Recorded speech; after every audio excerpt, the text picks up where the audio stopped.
जय सिया राम मित्रों।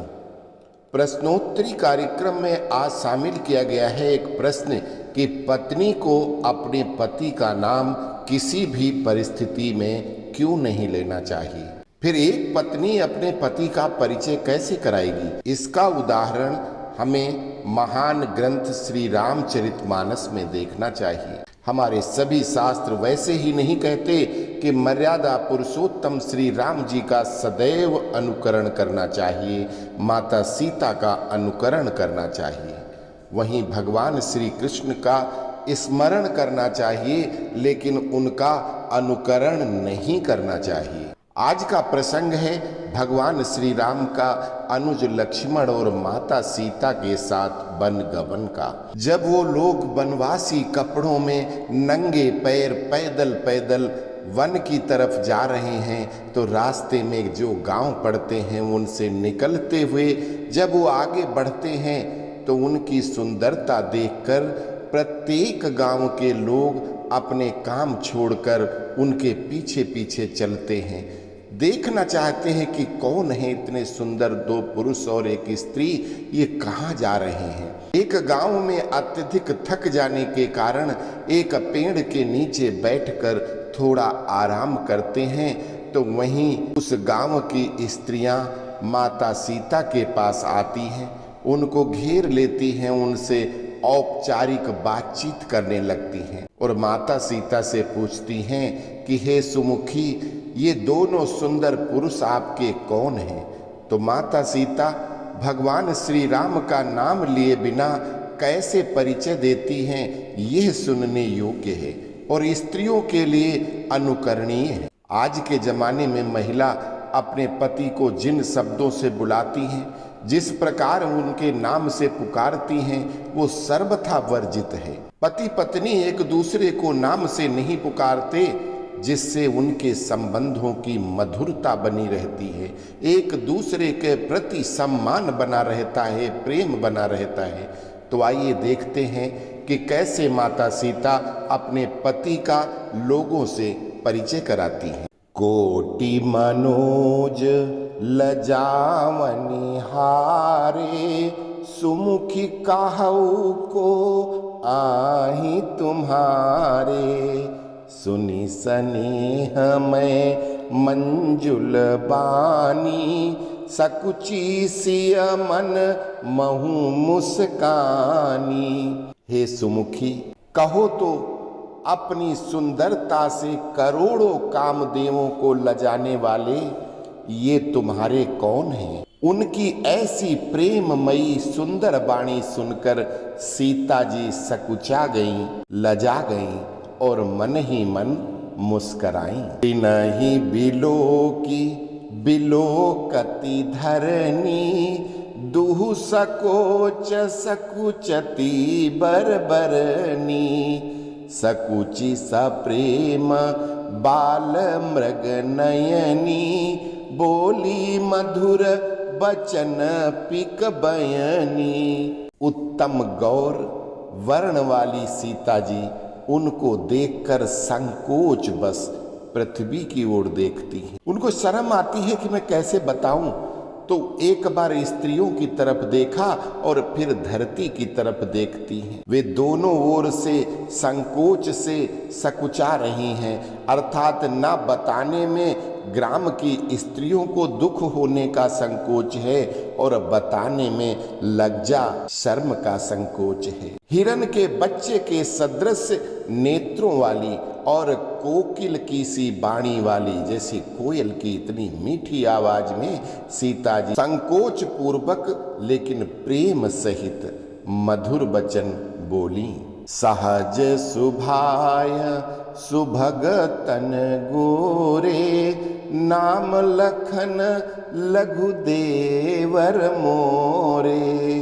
बहुरी बदन विधु अंचल ढाकी, पियतन चितई भौह करी बाकी। क्या कहती हैं कि ये जो सहज स्वभाव सुंदर और गोरे शरीर के हैं, इनका नाम लक्ष्मण है, ये मेरे छोटे देवर हैं। फिर सीता जी ने लज्जा बस शर्म बस अपने चंद्रमुख को आंचल से ढककर और प्रियतम श्री राम जी की ओर निहार कर भौहें टेढ़ी करके इशारा से बता रही हैं, खंजन मंजू तिरीछे नयननी निज पति कहेऊ तिनहि सिय सयननी भई मुदित सब ग्राम बधूटी रंकन राय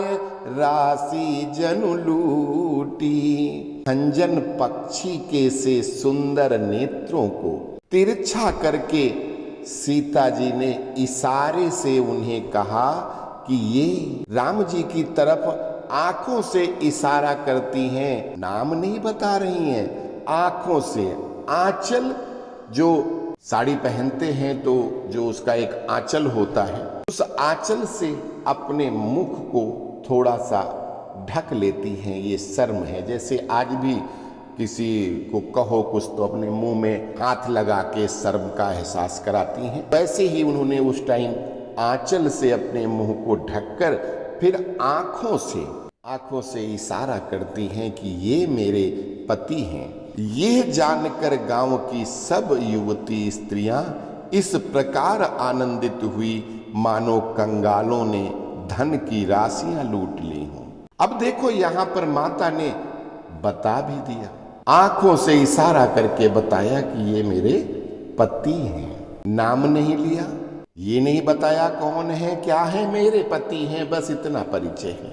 अति सप्रेम सिय पाय परी बहु विधि देहि असीस सदा सुहागिन हो तुम जब लगी मही अहि शीस।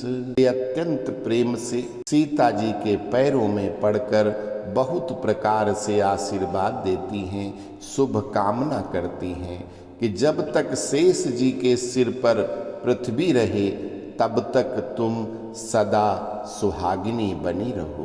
पार्वती सम पति प्रिय हो देवी न हम पर छाड़ब छोहू पुनि पुनि विनय करिया कर जोरी जो यही मार्ग फिरिया बहोरी। और पार्वती जी के समान अपने पति की प्यारी हो, हे देवी हम पर कृपा न छोड़ना, बनाए रखना।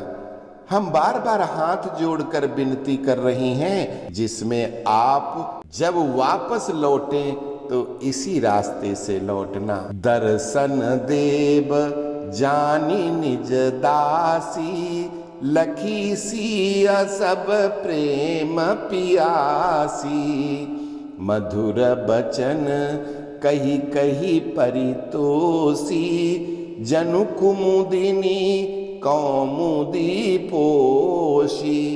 और हमें अपनी दासी जानकर दर्शन देना।